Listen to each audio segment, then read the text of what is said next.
오늘부터 저희가 이제 27 임용 대비 첫 수업, 새 학년도 첫 수업을 이제 시작하게 되겠습니다. 오늘부터 할 수업은 이 전공영어 문풀 입문 강의인데 제목 그대로예요. 전공영어 문제풀이 입문 강의라고 해서 이것은 뭐냐면은 아직 이 공부 경력이 많이 안 쌓여가지고 전공영어 시험을 보는 것 자체에 대해서 일단 그 개념을 처음부터 확실히 잡아야 되는 요런 필요가 있는 분들을 위한 것입니다. 그래서 이것은 뭐 모의고사에서 뭐 고득점을 하고 하는 뭐 그런 강의가 아니라 가장 좀 쉬운 수준부터 전공 영어에는 어떤 문제들이 어떤 유형으로 나오고 과목별 유형별로 그 문제 나오는 것들의 특징은 뭐고 요런 것부터 해서 하나하나 아주 그냥 쉽게 하나하나 다 파헤쳐 가면서, 그러면서 이제 그런 특징들이 있으니까 또 우리는 뭐를 어떤 식으로 공부한다 뭐 그런 내용을 가지고 한번 우리가 공부를 해보도록 좀 하겠는데, 자, 그럼 먼저 첫 번째 시간은 OT 시간인데, 이 시간에는 제일 궁금한 거, 과연 이게 이제 말하자면은 총 6번의 6주차로 편성된 강의인데, 그 기간을 통해서 우리가 어떤 공부를 대체 한다는 건가, 요거를 하나씩 각 주별로 찬찬히 한번 살펴보겠습니다. 요거 살펴보면은 실질적으로 나중에 실제 시험에서도 A형 1번부터 B형 11번까지 이제 어떤 식의 그 문제 구성들이 있는가가 여기에 일단은 다는 나와요. 다는 나옵니다.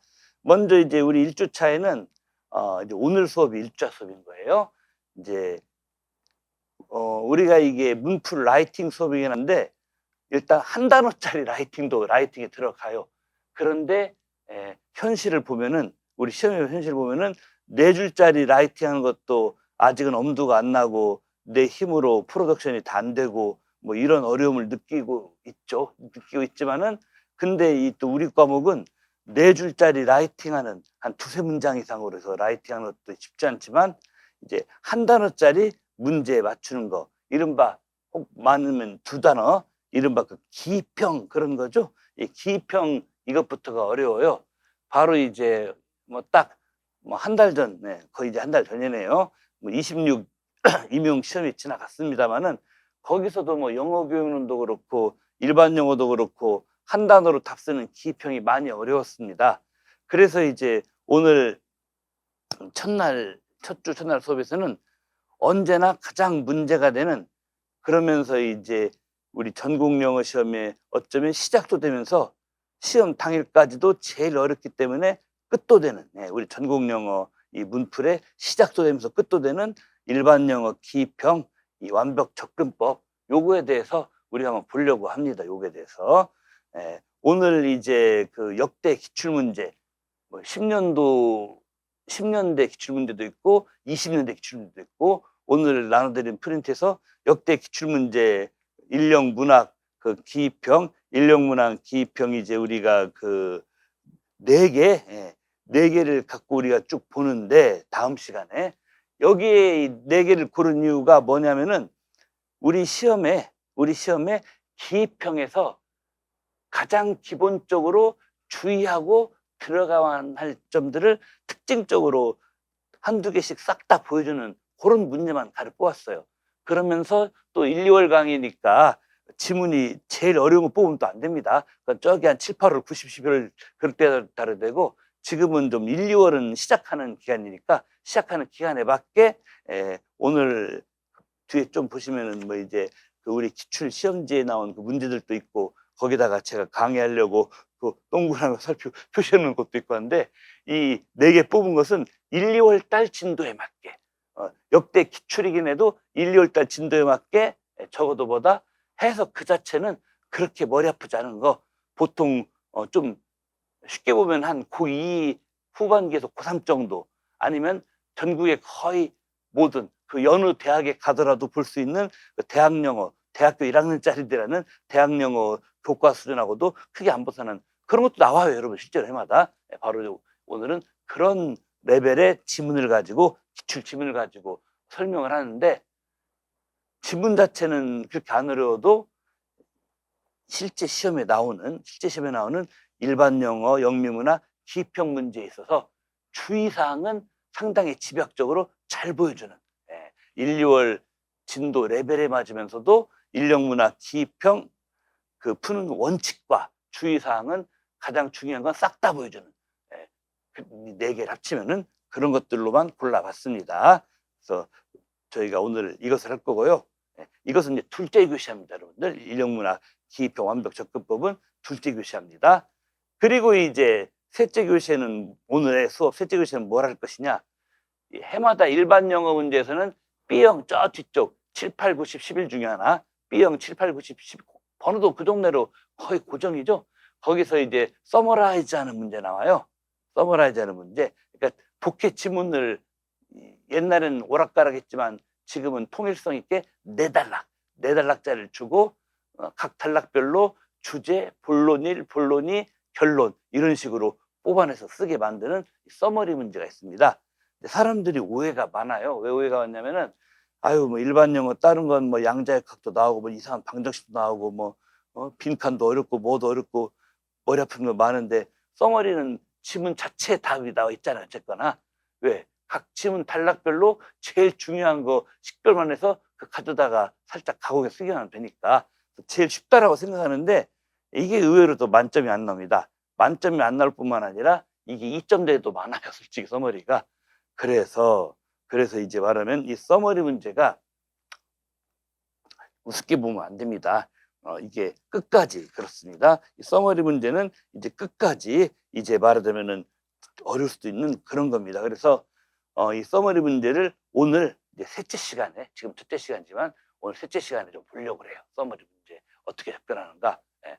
근데 서머리 문제는 당장 오늘부터 시작을 하더라도 얘는 얼마나 어렵냐면은 오늘부터 시작해서 매주 서머리 문제를 서너 세트 이상 막 돌리는데도 정작 시험 가서도 무조건 만점 나온다는 보장이 또 없는 이 정도로 얘가 좀 난이도가 셉니다. 왜 이렇게 난이도가 센지는 좀 이따 셋째 시간에 이것도 제가 역대 기출문제 중에 19하고 20, 10년대 끝에 문제와 20년대 첫 문제 해가지고 그러면서 지금으로부터 그렇게까지 저 14, 15가 자득히 먼 것도 아니고 비교적 가까운 연도에 그러면서 그렇게 어렵지 않은 서머리 문제 가져왔는데 비교적 어렵지 않은 기출을 가져오긴 했어도 이것도 뭔가 좀 셋째 시간에 말씀드리면 알겠지만은 이건 이런 식으로 생각하면 안 되고 그 대신에 이렇게 생각해야만 하고 요건 요런 식으로 너무 우리가 마음이 들떠서 착각하고 오인해서 답도 아닌 걸 답으로 막 들어올리려고 안 되고 뭐 이런 것들이 있어요. 이게 중요한 문장이지만 중요한 문장이라도 어떤 것은 다 덜어내고 요것만 좀 써야 되고 이게 제약들이 많아요. 서머리가. 그런 것들을 제가 오늘 셋째 시간에 알려드리도록 하겠습니다. 그리고 이제 나중에 이제 이게 인강 올라갑니다. 이제 그 1월 2일 날 기준으로 뭐 1회부터 6회차까지 전회차 인강이 쪼르르 올라갈 예정인데 그때 이제 인강 올라갈 때 보시면은 하긴 뭐 이건 영상은 다 이제 인강으로 그때부터 보실 분들이겠네. 보니까 그 3교시에 진행했던 서머리 문제 제가 기출해서 가져와서 해설하는 거 말고도 서머리 문제가 그러니까 3교시에 서머리 문제가 오늘은 기출해서 2개 가져와서 해설하지만 이거 말고 또 새로운 문제 3개를 제가 인강 업로드할 때 그때 올려놓게 됩니다. 그래서 2+3 해가지고 총 서머리 문제가 1회차에 어쨌거나 걸리는 게 5개 있어요. 강의에서 다루는 거 2개랑 숙제로 나가는 거 3개. 숙제로 나가는 거 3개는 해설 안 하고 뭐 띵 까먹고 넘어가지 않아요. 숙제로 나가는 거 3개는 2회차 강의할 때 2회차 강의 본론 들어가기에 앞서서 한 20분 정도 할애해가지고 그때 정답 해설을 또 합니다. 2회차 강의할 때 잘 들으세요. 방식이. 그러니까 2회차 강의할 때 그 첫 시간에 1회차 숙제 해설을 하고 마찬가지예요. 그래 놓고 이제 2회차 수업 또 한두 세 교시 쭈르르 본론 얘기하겠죠? 그래 놓고 또 2회차도 또 나중에 인강 파일로 제가 또 숙제를 올려놔요. 그 숙제는 또 3회차 강의하는 날 첫날 그 정답 확인 시간 갖고 3회차에 쪼르르 하고 이렇게 합니다. 이렇게 해가지고 이제 말하자면은 3회차까지는 그렇게 해요. 3회차까지는 그렇게 하고 뭐냐? 우리 일정표를 보시면은 약간 뭐 2주, 3주에 대한 안내도 있죠. 그걸 살짝 건너뛰고 4, 5, 6주 보시면은 여기부터는 이제 그 1, 2월 수준에 맞는 라이팅 연습 문제로만 쭈루루 다 나오는 거예요. 아직은 저희가 7, 8월도 아니고 그렇기 때문에 완전 실전 통역 모의고사로 막 그러려면은 사람들이 부담을 많이 가져요. 솔직히 우리가 지금 이것부터 공부하는데 막 지금부터 실전 통역 모의고사 위주로만 쫙쫙 해버리면 당연히 부담됩니다. 그래서 1, 2월 실정에 맞게 문제 그 범위나 그 포맷을 약간은 조정해서라도 그래도 조금만 더 가면은 7, 8, 9, 10, 11에 할 수 있는 것과 바로 연결은 되도록 그렇게 조정된 포맷을 가지고 4주차, 5주차, 6주차 요 수업은 그야말로 완전 문풀로 합니다. 그러니까 이때 여러 선생님들께서 강의 들으시는 요령 4, 5, 6주차 강의 들으시는 요령을 잘 알려드릴게요. 4, 5, 6주차에는 1, 2, 3주차는 그랬어요. 먼저 해설 듣고 숙제를 이제 인강 자료에서 확인해요. 그래서 숙제를 해놓은 다음에 그 다음 회차 들어가기 전에 숙제해 놓은 거 그 다음 회차 첫 강의에서 맞춰보고 뭐 이런 식이었지 않습니까? 그런데 이제 4, 5, 6주는 달라요. 4, 5, 6주는 강의를 1초라도 듣기 잘 들으세요. 4, 5, 6초는 강의를 그러니까 4, 5, 6 써드릴게요. 4에서 6주는 강의 듣기 전이 중요합니다. 강의 듣기 전에 혼자 힘으로 문풀을 싹 다 해놓고 자기 힘으로 뭐 8개면 8개, 9개면 9개 매 회마다 약 10개 가량의 매 회차마다 10개 가량의 문풀 과제가 올라옵니다. 그거를 먼저 자기가 다 풀으세요. 풀어놓고 그 다음에 이제 영상을 돌려가지고 강의를 듣는 방식으로 그러니까 문풀 먼저 하고 그 다음에 강의를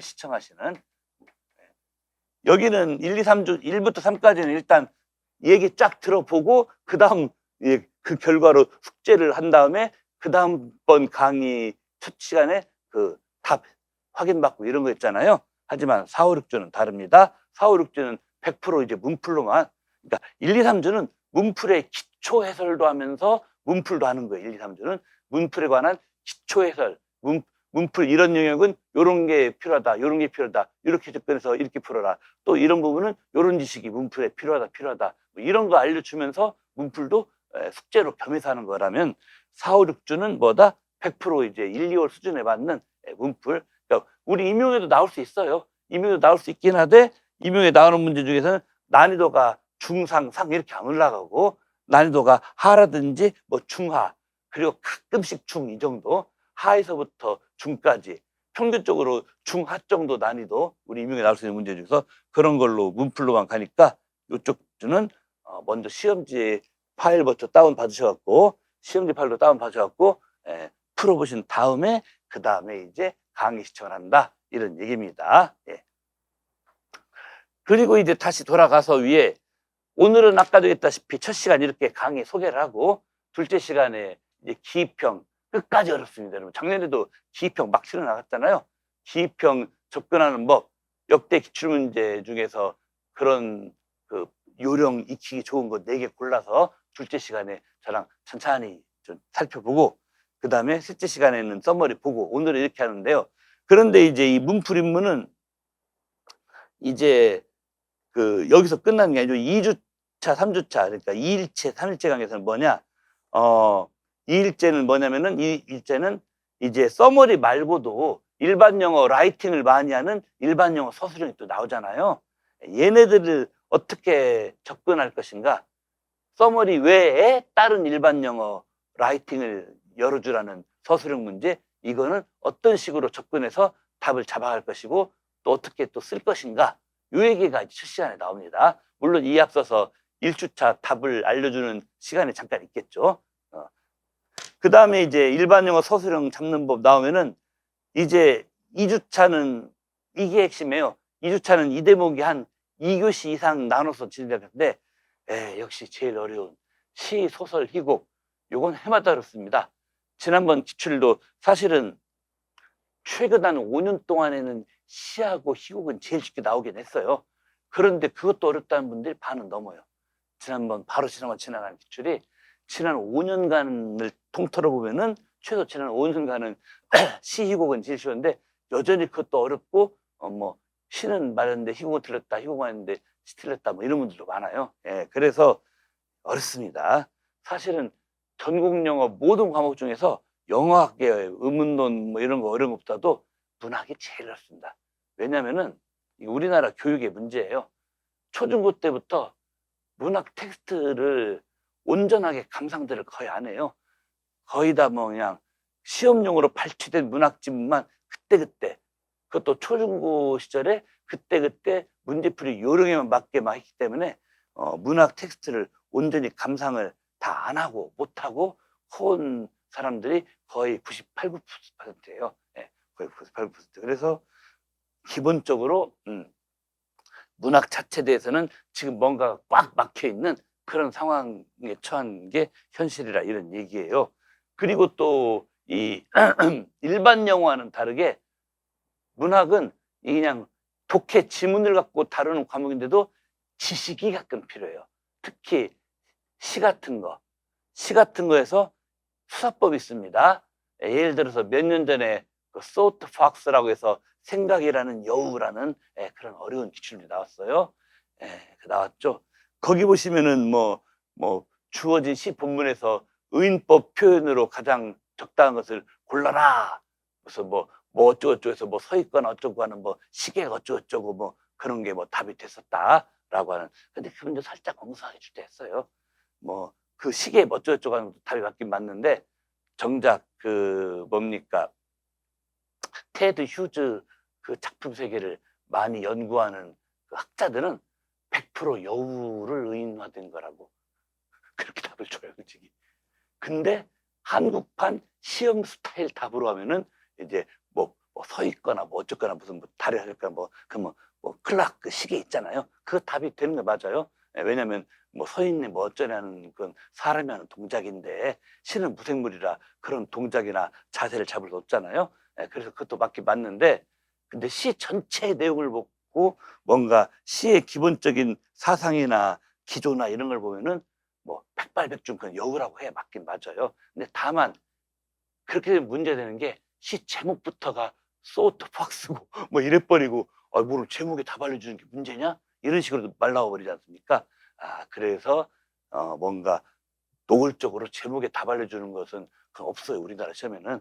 그러기 때문에 억울하게도 여우는 좀 밀려나시고, 예, 그 어쨌거나 무생물인 클락이란 시계라는 녀석이 사람처럼 뭐 서 있니 뭐 어쩌니 저쩌니 뭐 그런 거 하니까 사람 같은 그런 행위를 하고 있잖아요. 그러면 그것도 정답. 사실은 둘 다 답이 되긴 하는데 한국판 시험 문제 스타일 답으로는 그 시계가 좀 더 좋은. 이게 뭐냐면은 초중고등학교 국어 문제 이어서 대학 졸업 혹은 교대원 졸업, 가끔씩은 일반 대학원 졸업한 사람들이 보기도 하는 임용시험에서조차도 사실은 문학을 망가뜨리는 행위예요, 솔직히. 뭐 여러분 유명한 얘기 들었을 거예요. 한 20몇 년 된 얘기. 돌아가시나 살아계신가 볼지 모르는 그 농촌 배경으로 시를 많이 쓰신 신경림 시인이라는 분이 계셨는데 유명한 에피소드 있잖아. 20몇 년 전에 그분이 어느 문학 교과서인가에 혹은 국어 교과서인가에 자기 시가 실렸더래요. 그래서 하도 신기해서 어느 날 그 교과서에 자습서를 사서 자습서 보면은 각 작품별로 열 몇 개씩 문제 나오잖아요. 자습서에 수록된 자기 시에 딸린 문제를 자기가 풀어왔대요. 그랬더니 뭐 5개가 7개가 틀렸더라고. 이게 유명한 얘기입니다, 여러분. 유명한 얘기. 어떻게 나도 모르는 이 원작자인 나하고도 생각이 다른 걸 다 물어주냐고. 이거예요, 이거. 우리도 똑같습니다, 솔직히. 예. 하여튼 뭐 이런 것도 포함해서 한국식으로 답이 나오게, 한국 시험 스타일로 답이 나오게 또 파고 들어야 되고, 그리고 인문 선생님들도 대다수 98, 9%는 중고등학교 때 시험용 지문 리딩 외에는 좀 솔직히 말하면 시집, 소설집 거의 안 읽잖아요. 예. 옛날에는 그랬습니다. 우리 열정만 해도 너희들이 인간으로서 제대로 인간이 되려면은 100권 단위가 넘는 세계 문학 전집 한 세트는 필히 다 읽었다고. 우리 때는 어르신들이 가르쳤어요. 예. 진짜 사람답게 살려면, 진짜 사람답게 살려면 뭐 이런 소리까지 하시면서 뭐 의류문화사, 동서문화사, 민음사, 뭐 아니면 뭐 문학동네 이런 뭐 창작과 비평 이런 메이저급 출판사들 보면은 100몇십 권짜리, 뭐 200몇십 권짜리 세계 문학 전집 번역본 쫙 깔아놓고 있잖아요. 그 콜렉션을 한 세트를 다 섭렵하라는 겁니다. 와, 진짜 무지막지하죠, 진짜. 예. 그래서 우리 때만 해도 순수하게 문학 자체를 좀 리딩을 하는 게 있었는데 요새는 그런 것도 없는 데다가 또 한국식 정답 찾기 그 마인드로 또 접근해야 되는 거, 그 되게 훈련 많이 해야 돼요. 중고등학교 때 하는 또 다른 방식 훈련을 합니다. 그 사실은 문학이 어려워요. 문학이 어려운데 그중에 이제 뭐냐, 아까 말했던 그 소트 팍스에 나왔던 그 의인법도 있고 또 그전에 뭐 어떤 뭐 뭡니까 은유법 메타포도 있고 또 그전에 19년도인가 그때 또 뭡니까 20년 만에 약 20년 후의 약속이라는 오헨리 단편 소설에 보면은 또 아이러니도 나오고, 그러니까 personification 의인법, 메타포 은유법, 그다음에 시츄에이셔널 아이러니, 말하면 상황적 역설, 이런 문학적인 수사법들, 약간 이론적인 얘기들 있잖아요.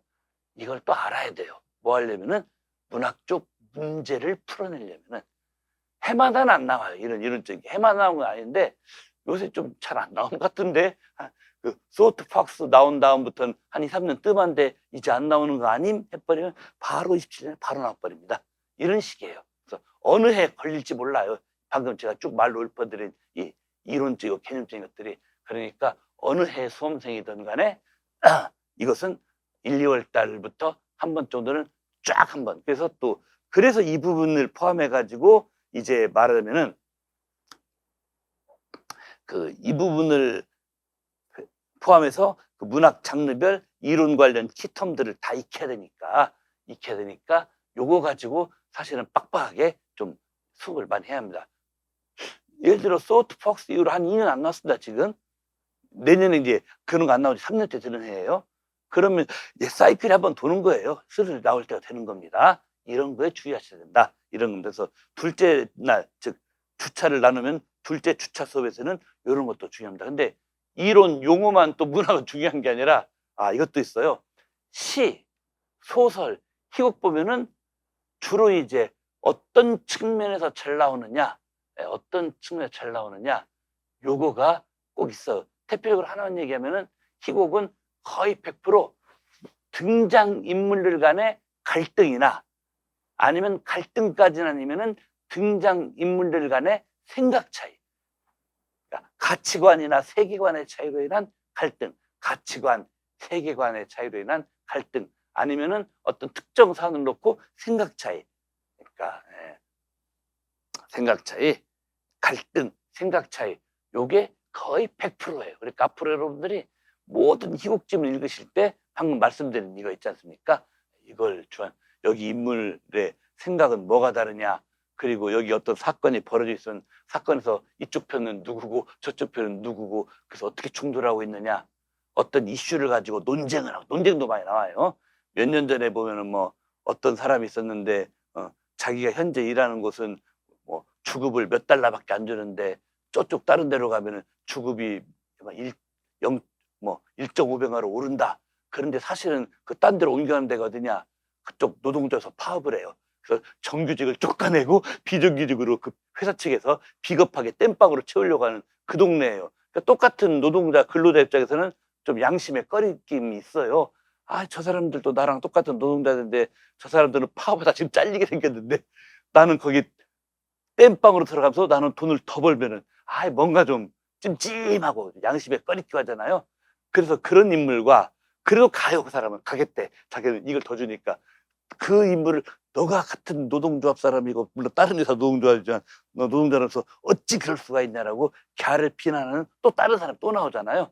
그래서 뭡니까? 그것 때문에 둘이 이제 갈등. 그러죠? 바로 그겁니다, 여러분들.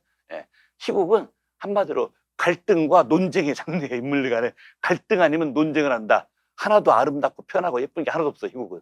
가장 좀 리얼하고 거의 뭐 생 서바이벌을 위해서 물어 뜯기고 하는 동물의 왕국 같은 그런 세계가 시국이에요. 예, 바로 그런 것들. 하여튼 이런 식으로 제가 또 이제 2주차 강의에서는 각 장르별로 이런 기조로, 이런 결로 문제를 잘 내니까 여러분들은 앞으로 시 읽을 때는 이런 쪽을 더 신경 쓰면서 봐주시고,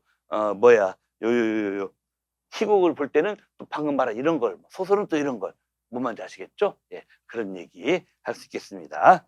자, 그래서 이것만 하더라도 이제 2주차에게는 일령 서술형 잡는 요령 1시간, 1시간 반 말한 다음에 나머지 한 2시간 반 정도는, 예, 문학에서 이런 것만 말하더라도 어우, 시간이 꽉 찹니다, 진짜. 근데 뭐냐, 이 대목은 당연히 해마다 나오죠. 해마다 문학 4개씩 나오니까 당연히 나오면서, 예, 인력문학 하는데 여기 방금 말한 이 문학 이 대목에서 점수차이가 팍팍 나버립니다. 에이, 어떻게 점수차이가 나요? 이렇게 어려운 것은 우리 이고생들 중에 이거 맞춘 애들 빵명일 것 같은데? 라고 생각하는데 빵명 아니에요. 빵명 아니고 전체 임고생의 한 3% 내지 5%는 이걸 또 꾸역꾸역 맞춰요, 여러분들. 전체 임고생이 어떻게? 3% 내지 5%가 꾸역꾸역 어쩐다? 이거를 맞춥니다. 그럼 그 친구들은 뭐예요? 서울부터 제주까지 전국 어디서 시험 보든지 1차 합격 확실하는데 마치 출발선부터가 다르게 출발하는 사람들하고 똑같지, 그 친구들이.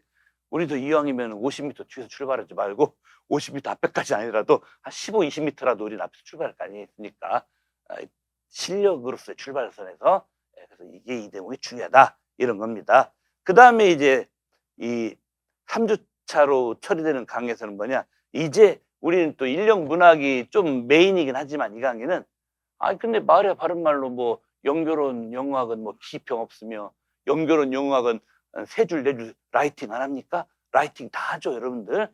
해야 됩니다. 그래서 비록 제일 어려운 과목인 인력 문학이 메인이긴 하더라도 그래도 뭐예요? 연결혼과 영어학도 그 기평은 어떤 식으로 접근하고, 그 다음에 요 또 서술형은 어떤 식으로 접근하고, 그리고 답안을 쓸 때 뭐 한 단어짜리 기평이야 지식이 있으면 뭐 맞추는 거고, 지식이 없거나 부족하면 틀리는 거고, 뭐 양단계는 하나니까 많이 복잡하진 않아요. 틀리면 좀 기분이 나쁠 뿐이지. 근데 이제 또 서술형 라이팅은 뭐 짧은 문제는 한 2줄부터 긴 문제는 특히 연교 기문제는 사실은 4줄 갖고 모자라요. 그래서 4줄을 5줄처럼 5줄 반처럼 써야 되는 것도 해마다 꼭 1-2개씩 있습니다. 한 2개 정도 있어요, 여러분들. 네, 그런 거 쓰는 것까지 해서 그럼 사실은 답안 분량, 서술형 라이팅에서 라이팅 분량이 제일 많은 것은 연교 서술형의 2-3문제입니다. 그런데 그것도 어떤 사람은 와, 이건 뭐 8, 9줄 분량 썼네, 이런 분이 있어요. 그러면 점수 안 줄 수 있습니다. 왜냐면은 이건 어차피 3주차에서 말했지만 연교 우리가 이 답안지 있을 때 어차피 이런 거 말하는 과목이니까 서술형 답안지가 이렇게 딱 하나 있으면 여기에 가느다랗게 1줄, 2줄, 3줄 그어서 가느다랗게 굵게 문항, 여기 예를 들어서 뭐 A형 예를 들어 6번 있으면 여기 7번, 그 다음에 8번 있으면서 예를 들어 A형 7번 같은 경우 6번과 8번 사이에 약간 굵게 이렇게 구획이 되어 있고, 그 번호 차천에서 조금 얇게 금거져 있어서 1줄, 2줄, 3줄, 4줄로 되어 있잖아요. 근데 어느 해나 평가원 공식 입장은 그런 거예요. 이게 4줄이 그려 있다고 무조건 이 줄에 딱딱 맞춰서 4줄만 쓰라고 강요하는 건 아니다 라는 게 평가원 입장이에요. 좀 많이 필요하시면 많이 쓰기도 하셔라 라는 게 평가원들 뭐 지난 10몇 년 동안의 한결 입장이에요. 근데 대부분은 예를 들어 우리가 지금 A형 12문제, B형 11문제, 그리고 12문제, 11문제 23문제예요. 23문제에서 기평이 A형 4개, B형 2개에서 6개 빠집니다. 그럼 서술형이 17개, 서술을 그 라이딩 하는 것이 뭐이다? 이게 17개인데 17개 중에서 보면은 한 12개 가까이, 적어도 11개 정도, 많으면 그러니까 11개에서 한 13개 정도는 11개, 13개 정도는 뭐다? 사실은 4줄이면 중간에 뭐 낀 게 안 쓰고 막 이렇게 해서 더 추가하고 해도 한 11개, 12개 정도는 4줄이면 쓸말 다 씁니다. 예를 들어서 방금도 뭐 제가 누누이 강조했지만 일반 영어, 영미문학 제일 어려운 문제조차도 문제는 어려운데 답 쓸 말은 사실은 한 두 줄만이면 끝나버리는 되게 허무한, 예를 들어 뭐 3년 전에 어렸던 생각 여우, 생각 속의 여우, 소트 팍스도 뭐 클락, 뭐 또 블랭크 이즈 뭐 베스트 필드 위드 클락 이렇게 한 4분의 1줄이면 끝나죠. 아니면 또 블랭크 이즈 클락 이러면 끝나요. 그거 뭐 맨그밖에 안 와요. 그리고 이제 밑줄 친 부분 설명하는 것은 갑자기 시상이 떠올라서 시인이 삘이 꽂혔다 어쩌고저쩌고 그 얘기는 한 줄 반, 두 줄이면 끝나요. 그러니까 그 3년 전 기출 생각 속의 여우 그것도 문제는 어렵고 시 지문도 어렵죠, 여러분들. 그 기출 보시면 알 겁니다. 지문 어렵고 문제 어렵고 그렇지만 정작 쓸 말은 한 두 줄이나 석 줄이면 끝나고 남아요, 남아. 그래야 정상이에요. 예, 뭔 말인지 아시겠죠? 예, 바로 이겁니다, 이거. 예. 예를 들어 뭐 재작년 시 기출 중에서 이제는 이제 2년 전 것으로 돼버렸죠. 예를 들어서 뭐 아이가 운동장에서 뭐 볼차기 놀이하고 있는데 저기 멀리 갔다 어쩌다 하면서 나로부터 멀어지고 할 때 그때 뭐 기브 앤 테이크 의미를 써라는데 뭐 기브 앤 테이크도 그거 나온 거 전후 맥락 살펴서 전후 맥락 살폈으면은 솔직히 그것도 한 줄 반, 두 줄은 끝나요.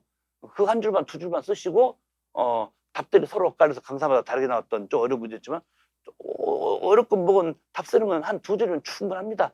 그리고 뭐 기표계 단어 하나니까 뭐 또 블랭크 이제 땡땡 뭐뭐 하면 끝나고 많아봤자 두 줄 반이면 또 끝납니다. 그것도 진짜 많아요, 세 줄.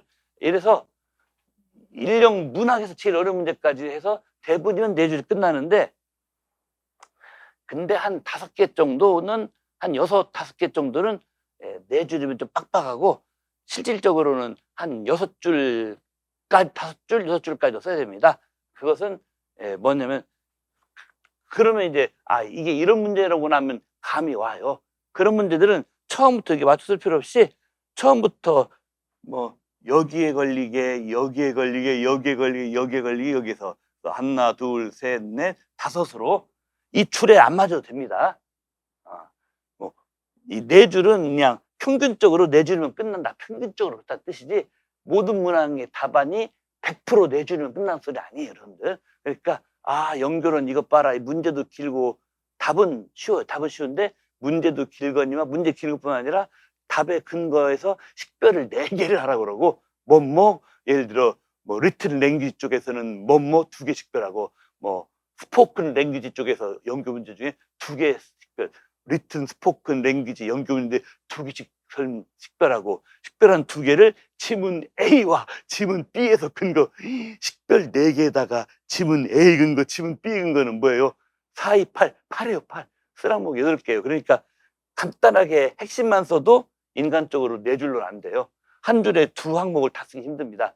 그것은 기본적으로 5줄, 6줄 갑니다. 그러면은 여기부터 안 맞추고 여기 위를 기준 잡고 위에서 살짝 내려가서 여기 뜰 정도로 쓰고 그 다음 이렇게 써서 한 6줄, 5줄 쓰는 이런 것도 있다 이겁니다. 자, 그런데 다시 하여튼 뭐 이런 것까지 포함해서 이런 게 이제 꼭 어디가 제일 많이 나오냐면 분량 많이 쓰는 게 연교는 꼭 2개는 나와요. 많으면 3개도 나옵니다. 인력문학이나 영화 그렇게 많이 안 나와요. 근데 가끔 인력문학에서는 뭐냐면은 서머리가 왔다 갔다 해요. 어떤 서머리 문제는 한 3줄이면 끝나는 딴뜻한 것도 있는데 그리고 또 어떤 서머리 문제는 쫙 이렇게 말하면은 그 뭐십니까 사실상 4줄로 안 되고 4줄 반, 5줄까지 서머리는 압축하라는 문제인데 압축을 하면 사실 솔직히 이상적인 서머리 문제는 3줄 내에 끝나야 되는데 각 단락별 주제 문장 자체가 그냥 대체 없이 막 길어지는 게 있어요. 그런 애들 가지고 써머릴 때는 그걸 또 압축을 하더라도 4줄보다는 늘어나서 한 5줄 반은 나올 수 있다. 역대로 그런 써머리 문제가 몇 번은 됐다 이런 것입니다. 근데 인력 문학은 써머리 문제가 가끔 그런 정도만이 예외고 영어학은 또 그렇게 많이 없어요, 여러분들. 워낙 이론이 센 과목이기 때문에 영어학 이런 게 없고 주로 이제 연교가 이렇게 양이 길어지게 있어서 양이 길어지는 게 뭐냐? 그만큼 라이팅 스킬이 많이 필요한 거예요. 어떤 사람은 5, 6줄이냐? 이거 이 사람 뭐 10줄 쓰려고 작정 있나? 이런 느낌. 그러니까 처음부터 한 칸, 2칸, 3칸, 4칸을 여기도 2줄 쓰고 여기도 2줄 쓰고 대놓고 8줄 쓰는 분이 계세요. 근데 이렇게까지 되면은 여기서부터는 별로 안 좋게 봐요, 채점위원들이. 왜냐하면 어떤 식의 답안으로 첫 인상을 갖느냐, 채점위원들이 이 사람은 정확한 답을 모르는 사람이다라고. 만약에 연교 어려운 문제를 두 칸 2, 4, 8줄을 채워버리면은 채점위원들이 이거 다 모른다, 야. 이게 누군지 몰라도 설마 채점위원들도 현역 교사들입니다. 그 사람들도 한때는 인고생이었어요, 여러분과 똑같이. 그런 것도 생겨요. 옛날에 스터디했던 사람 중에 한 사람은 올해도 수험생으로 하고 다른 사람은 학교한 지 2, 3년 돼서 채점이라고 같이 스터디했던 사람이 서로 채점해버리는 경우도 생깁니다. 생기는데, 그러면 솔직히 말하면 글씨 알아보는 분이 있어요, 솔직히. 그래서 이거 설마? 쓱쓱 눈치 보고 나라고 좋게 줘. 근데 안 돼요. 나 혼자 좋게 줬다 소용없어요. 3인 1조 채점이에요. 그래서 이거 거의 100%다. 이런 완전히 무슨 납작만두처럼 찌그러진 영어인데, 한문의 예수체도, 그 옛날 한나라 시절 한문 예수체도 아닌데 완전 찌그러진 영어 스펠링 요건데 스터디온 누구다 100% 확신하고 특정 채점위원이 2점짜리라면 4점 줘도 안 됩니다. 왜? 3인 1조, 다른 2명은 그냥 2점 때릴 거 아니에요? 여기 두 사람이 2점인데 왜 당신만 4점이냐? 어떻게 가르느냐? 점수 입력하는 컴퓨터에서 리젝트, 거부해버려요. 한 수험생이 예를 들어 A형 11번 문항 점수인데, 나는 내 스터디온 글씨 한문과 영어가 헷갈리는 요글씨, 볼펜도 칠할밖에 국어선 요글씨 고노 맞지? 그래, 너 4점 줄게. 언니가 해봤자 나는 4점 입력해도 여기 선생님 2점 입력하시고 이러면 내 점수를 충격하면서 다시 시점하시오. 이렇게. 그렇게는 못 올려줍니다. 그런데 뭐냐, 너무 아무리 연교학급은 5줄을 쓰는 게 현실이다 할지라도 8줄 쓰고 할 정도 써버리면은 이건 중요한 겁니다, 여러분들. 이런 거 다 알아야 두라는 강의예요. 이 뭔 일이 벌어지냐면요, 채점인들이 매우 부정적인 임프레션을 받아버려요. 뭐냐, 이 사람은 답에 확신이 없고 정확히를 모른다. 모르니까 하여튼 답 근처에 있다, 내지는 답 비스무리하다 하면은 무조건 다 던져놓고 보는구나. 정답이건 오답이건 꼼꼼한 아니고 무조건 다 던져놓고 본다. 그러면서 답이 될 만한 것을 무조건 싹 다 던져놓고 보고, 거기에는 아마도 확실한 답도 들어있겠지, 확실한 답도 들어있으면 그걸로 점수를 주겠지 하고 던져놓고 봐라, 던져놓고 얻어 걸려라 라고 답 쓰는 사람이다라고 거의 100% 그렇게 단정을 져요. 그러면은 심지어는 그런 답은, 이렇게 쓴 답은 그 속에 정답 부분이 들어있더라도 나머지 정답 안 되는 쓸데없는 소리도 많은데 절대 점수가 좋게 안 나옵니다. 이것들 이거 조심해야 됩니다, 여러분들. 그래서 이런 이것은 제가 오늘 할 말은 아니고 사실은 3주차 때 해야 되는데, 이거를 시작을 해가지고 연교 답안을 서술형 라이팅에서 예를 들어 예시를, 이런 것도 있어요. 연교 서술형 문제인데 예시를 써야 되는데 예시가 5개, 6개, 예시에 해당되는 명사구가 5개, 6개 되는 게 있어요. 아니면 근거가 되는 문장을 가져야 되는데 근거되는 문장이 거의 20몇 단어, 10몇 단어 되는 것도 있어요. 하여튼 이런 거 처리해서 쓰는 것까지, 요것들을 다 제가, 이거 머리 아파요. 그러니까 어쩌면은 라이팅 스킬 자체가 제일 많이 필요로 하는 것은 1년보다도 연교 서술형 답 좀 길어지고 답 좀 머리 아파지는 거, 얘는 진짜 라이팅 스킬 진짜 많이 필요합니다. 사실 1, 2월 달에 연습 시작해도 1, 2월 달에 연습 끝나잖아요. 3, 4, 5 이렇게 계속 물고 늘어지고 계속 해야 돼요, 이거. 예. 이런 얘기들, 이런 거 관련된 얘기를 제가 3주차 강의를 습히는 거, 거기서도 이제 기출문제, 예를 들어서 이제 이때 3주차, 이제 3일차 내지 3주차, 여기서 이제 역대 기출 중에서 제가 만든 모음 답안에서도 한 대여섯 줄 되는 그런 것들, 아니면 제가 빠듯이 겨우 석줄 반 4줄로 빠듯이 맞춘 것들, 그런 것도 제가 가져올 겁니다. 가져와서, 근데 또 수험생 선생님들이 7줄, 8줄 만들어.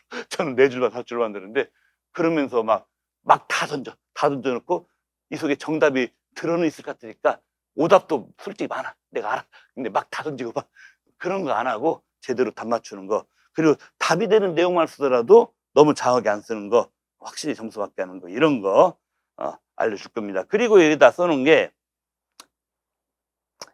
3일차, 3주차에서 마르고 닳도록 얘기했지만 연교론과 영어학 서술형의 컨셉은 딱 한 가지씩이에요.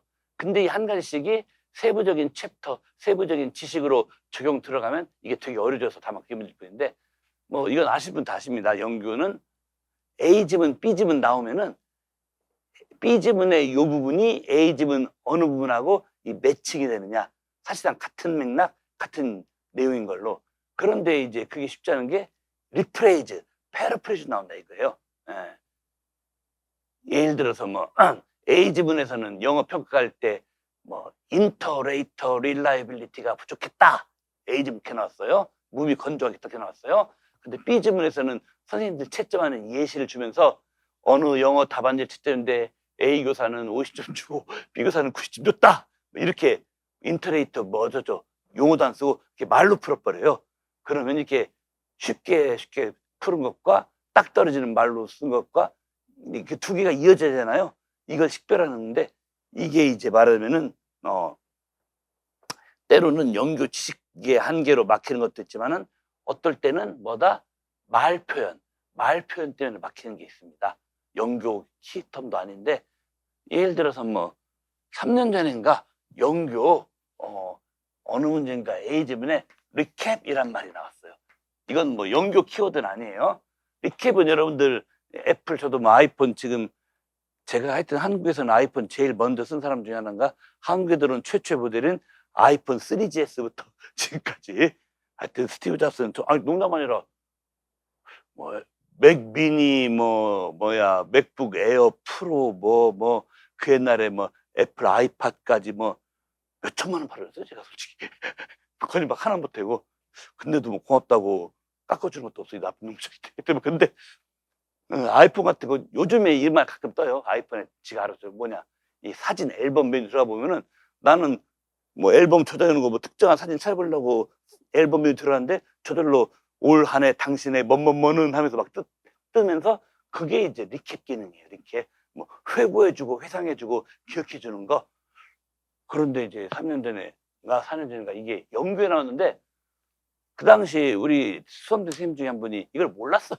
몰라가지고 리캡 단어가 이게 뭐야 하고 그거 헤매다가 말하자면은 그 대목 같이 막혀버리는 바람에 그거 틀렸다라고 뭐 이런 일도 벌어집니다. 예. 많지는 않은데, 예, 그렇죠. 많지는 않은데 가끔은 요런 요상한 일이 벌어져요. 사실 뭐 이런 부분도 해가지고 우리가 이런 부분도 한번 리캡 나오는 문제도 한번 시간 되면 가져가서 보겠습니다. 사실 제가 생각하기엔 그 리캡 몰라도 답을 낼 수 있지 않나 싶긴 한데, 그 선생님이 힘들었다라고 하시니까 뭐 사람 차이니까. 하여튼 이런 것도 끼어들어서 은근히 과목의 이론 자체는 쉽다라고 흔히들 인식되는 연교인데, 이게 그래서 이제 라이팅 답 낼 때가 이것저것 걸리적거리는 것들이 좀 있습니다. 그래서 연교 해마다 막 34점, 36점 이 정도 배분해서 출제되는데, 34, 36 중에 연교 30은 저 하늘에 떠 있는 구름 같은 존재예요. 거의 도달을 못해요, 대부분 수험생들이. 연교 30점을 뚫으면은, 그러면 뭐냐, 전공용어 총점은 70을 바라보는, 그건요 뭐냐면 서울에서도 완전 안전 합격선이에요. 작년 수험생 중에서 저희 학원 아직 건물이 저쪽에 있을 때 직강 조교선 쌤이 서울 88명 중 22등으로 아주 우수상조 들었어요. 근데 그 선생님도 69.5를 맞았어요, 전공을. 근데 사실은 71.5 나올 뻔했습니다. 왜냐, 제일 쉬운 연교 기평 인터레이트 릴라이빌리티를 그 스펠링을 틀렸어요, 그 양반이. 그거 맞아서 71.5인데, 그렇구나. 그러니까 한마디로 뭐 할 수 있다? 전공 70점 넘는 것은 서울에서도 상위 20, 30% 애들은 사람급 정도 돼야 70이 나와요. 서울학교 1차 합격 중에서도 전공은 67, 68, 66.5, 심지어는 66.5, 67, 67.5 요 선으로 서울 1차 뚫은 사람도 많아요. 그런데 이제 70점을 넘었다는 건 뭐냐? 연교가 사실은 34점 만점에 예를 들어서 30은 넘었다는 얘기예요. 그럼 뭡니까? 서술형 하나 틀고 싹 맞았다는 얘기인데, 올해도 지금 뭐 연교 서술형 하나 틀리고 다 맞은 사람 어디 있습니까? 없어요 지금. 그 정도로 연교가 올해 기평도 어렵지만 또 서술형도 100%다 맞지 못하잖아요. 이것도 힘든 게 있다 이겁니다. 그러면서 이제 A, B 지문 이 링킹, 매칭을 시켜서 A의 인터레이터, 릴라이빌리티에 나왔으면 B에서는 김교사 채점 다르고 이교사 채점 다르다. 그런 게 나오면 그걸 매치시켰는데 이게 연결은 지식 쉬운 건 매치가 잘 되는데 은근히 비비꼬여서 안 되는 것도 있고 여러 가지 있습니다. 이런 얘기를 제가 좀 어떻게 할 것인가를 좀 알려드리겠고 물론 3주차로 다 말할 수 없어요. 연구는 범위가 넓기 때문에 샘플 삼아서 대표성 있는 걸 좀 알려드리겠습니다. 그 다음에 이제 영어학 같은 경우는 이 라이팅 할 때, 뭡니까? 음성학 특히 통사론이 데이터를 잘 관찰해야 돼요. 데이터를 잘 관찰해서 이제 말하자면은 마치 수학 문제 풀듯이, 그렇죠. 수학 문제, 옛날 우리 고등학교 때 수학 문제 보면은 1, 2, 3, 4 답만 찍는 게 아니라 그 풀이 과정 쓰는 수학 문제 있잖아요. 수학 서답형 서술형에서. 예. 풀이 과정도 몇 줄 쓰는 수학 문제 꼭 그 기분이에요. 풀이 과정 쓰는 수학 문제에서 뭐요? 플러스 마이너스 바꾸면 그냥 나가버리죠. 영어가 똑같잖아요. 의문론의 피처 개념. 피처가 있어 플러스 뭐뭐 없어 마이너스 뭐뭐 그거 바꾸면 그 나가버리죠. 또 어떤 것은 또 수학도 이 풀이 과정 쓸 때 플러스 마이너스 안 쓰고 숫자만 부호만 쓰는 것도 있잖아요. 또 영어도 마찬가지예요. 피처를 똑같이 노지하는데 이 문맥은 피처의 명칭만 쓰면 예를 들어서 뭡니까 넌 코로너리니 엔테리어니 하는 그런 피처의 명칭만 쓰면 되고 이제 말하면 플러스 마이너스는 안 쓰는 게 더 자연스러운 그런 대목이죠. 말 나온 김에 올해도 플러스 마이너스 엔테리어가 뭔가 좀 나왔었지 않습니까? 그것도 수소 바꾸면 틀리는 거고 거의 수학 한 가지입니다. 영어학 쓰는 건.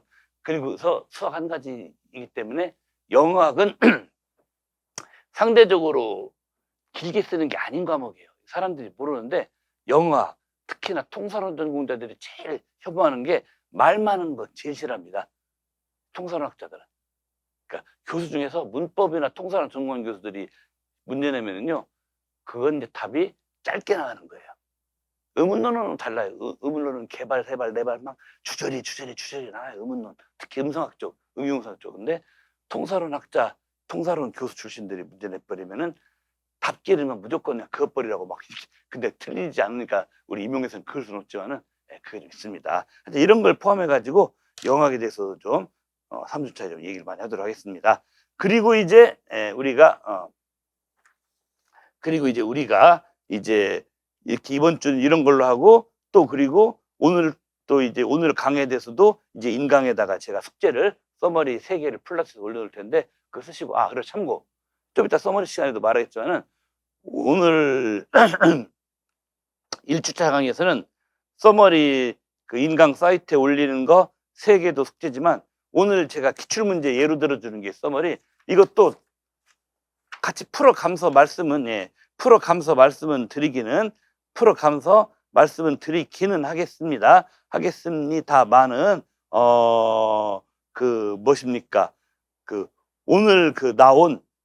오늘 풀어본 문제도 여러분들이 이제 각자의 힘으로 서머리를 더해 보시면 좋을 그런 거다라고 우리가 얘기할 수가 있겠어요. 그래서 사실은 새로 나온 숙제 3개에다가 오늘 수업 시간에 다룰 기출 서머리 2개, 총 5개를 해가지고 저한테 한글이나 PDF 파일로 카톡이나 메일로 보내주시면은 제가 3, 4일 내에 다 이렇게 커렉션 해갖고 회신하는 그런 방식으로 앞으로 계속 진행하겠습니다. 그래서 이 답 써가지고 저한테 1, 2, 3주는 숙제를 해오시고 또 4, 5, 6주는 진도 자체가 문풀이죠.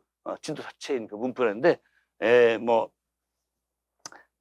나중에 이제 인강에 보면 다 올라가 있겠습니다만은 제 한메일 주소 컵클래식 @한메일.net 이거 한메일.net으로 보내시거나 아니면은 우리 카카오 아이디 여기로 보내시거나 하면은 될 것 같아요. 숙제하거나 문제 푸는 답안은 그럼 제가 3, 4일 내에 다 개인별 피드백을 완료해가지고 개인별로 회신을 하도록 그렇게 하게요.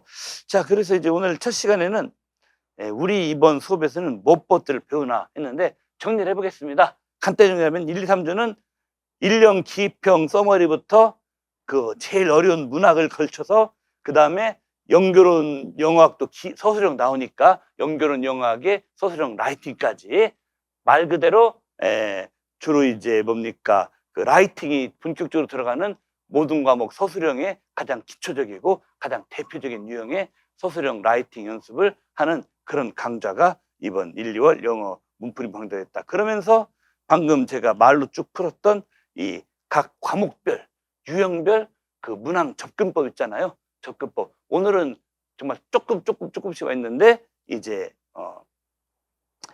오늘 두 번째 시간부터 시작해서 또 2주차, 3주차에서는 좀 더 본격적으로 각 유형별 문제는 어떤 식으로 파고들어가는 것이다. 그 얘기를 좀 자세히 해드리는 주간이 그러니까 각 과목별, 유형별 그 문제 접근법, 지문 구성에 따른 문제풀이 접근법 이런 것들을 집중해서 쫙 풀어놓는 게 전반부 세 덩어리입니다. 그리고 그것을 가지고 또 숙제도 또 그 1, 2, 3주차에도 하시고 숙제도 하시고 그리고 아직은 뭐 90, 11월 같이 완전 실전 동영 모국은 아니지만은 그래도 1, 2월에 맞는 서술형 연습 문제를 가지고 그 문제풀이 위주로 공부하는 게 말하면 4, 5, 6주입니다. 뭐 완전 실전 동영 문제가 아니라고 해서 오해는 하시면 안 돼요. 무슨 뭐 인트로덕션 투 랭귀지나 TBP 뒤에 챕터별 뒤에 있는 그런 연습 문제 아니에요. 임용 문제 형태예요.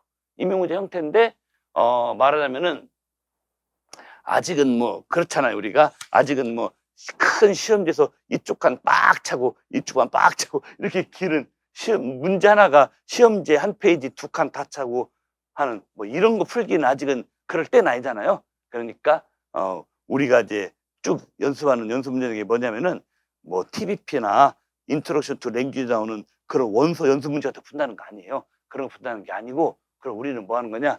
임용 스타일 문제는 문제인데 이제 한 문제 한 절반 분량이나 한 문제 한 3분의 2, 60% 분량 이 정도를 임용 형태입니다. 임용 스타일 문제긴 한데 그중에 지금 연습하기 좋은 분량만큼씩 띄어와서 쪼개고 띄어와서 그렇게 연습한다 이런 얘기예요. 왜냐면은 제일 큰 문제가 대부분의 수험생들이 제가 보기 50% 수험생들이 초반부터 처음부터 완전 실전 동영 문제 4줄 다 쓰는 것은 한 3분의 2 정도한테는 거의 불가능합니다. 이걸 어떻게 하느냐? 해마다 7, 8월하고 90, 11월에 채점을 해봐도 이건 분명히 4줄은 다 써야 되는 문제인데 분량 절반 남짓밖에 못 채우시는 수험생분들이 반은 넘어요. 해마다. 그 정도입니다. 그래서 이런 분들은 뭐 해야 되느냐? 즉 1, 2월 공부부터 튼실하게 해서 1, 2월에 반절씩 60%, 40%씩 그렇게 채우는 연습을 많이 해서 뭐냐? 1, 2월 지나고 3, 4월 지나면서 이게 양적으로 그렇죠? 양적으로 누적되고 합산이 돼야 돼요. 양적으로 누적되고 합산되면 뭐냐? 이제 언제 어느 순부터인가는 나도 이제 슬슬 한 5월 문풀부터는 거의 완벽하게 실전형 문제로 다 형태를 갖춥니다. 실전 동형으로 1, 2월, 3, 4월 이렇게 어느 정도 부분적인 것을 라이트를 계속 해제끼고 그게 쌓여야 5월 달부터서 거의 실전 동형 문제 비슷하게 들어가는데도 대체할 수 있습니다. 그러니까 뭐 운동하는 건 똑같아요. 처음부터 어느 운동의 모든 동작을 막 연결해서 화려하고 멋있게 다 할 수 없잖아요. 예를 들어 축구도 뭐 드리블할 때 몸을 왼쪽으로 제꼈다 오른쪽으로 제꼈다 그 연습만 뭐 200개 300개 하고 예를 들어서 뭐 농구 선수들도 뭐 골대 뭐 몇 밑에서 프리드로만 하루에 뭐 1000개 던지고 뭐 그다음에 드리블만 이쪽으로 드리블 300개 이쪽으로 300개 하고 그러다 그 합쳐가지고 나중에는 자연스럽게 농구장 휘젓고 다니면서 막 농구하지 않습니까? 지금 우리가 좀 똑같은 길을 가려고 하는 겁니다. 처음에는 약간은 좀 한 반절 정도 2줄 정도 예를 들어 한 3줄 정도 3줄 정도 2줄 정도 서술형 같은 경우 그 정도 쓰는 그 정도 분량으로 하다가 이제 내공이 쌓이고 흔히 하는 말로 실력이 늘어가면 2줄 합쳐서 4줄짜리 2줄 합쳐서 5줄짜리를 한 5월부터는 쭉 능선능란하게 써지킬 수 있도록 그렇게 첫 단 되도록 지금은 첫 단추를 놔드리는 게 우리 강좌의 목표다. 특히 연결론 같은 게 좀 심하다 이거예요. 그러니까 어떨 때 보면은 문학이나 영어는 꼴랑 투지로 다 나와요. 근데 바로 다음번에나 연결은 다줄 안 나와요. 원래 이렇게 되는 겁니다. 하여튼 뭐 그런 것들도 다 단계적으로 대비를 시켜주는 그 첫 단계 강의가 바로 요거다라고 보시면 되겠습니다. 자, 그럼 이번 시간 여기까지 마치고 10몇 분 쉬었다가, 아이고, 보시면은 이제 그 기출문제 중에서 14년도 일반 영어 6번, 그 다음에 뒤에는 14년도 일반 영어 A의 15번, 그 다음에 뭐 21학년도 B의 2번, 예, 많이 있네요. 그 다음에 18년도 또 뭐야, A의 2번, 이렇게 이제 뭐 여러 문제들이 나오는데, 얘네들이 다 뭐냐면은 그 인력문학 기입형 문제풀이 접근 방법에 이런 특징, 이런 특징, 저런 특징을 각각 비슷하게 보여주기도 하고 조금씩 틀어서 다른 특성을 보여주기도 하는, 근데 이게 이 네 문제뿐만 아니라 그 후로 다른 기출에도 또 저의 1년 내내 진행하는 모국 문풀에도 나오고 또 나오고 하는 그런 것들입니다.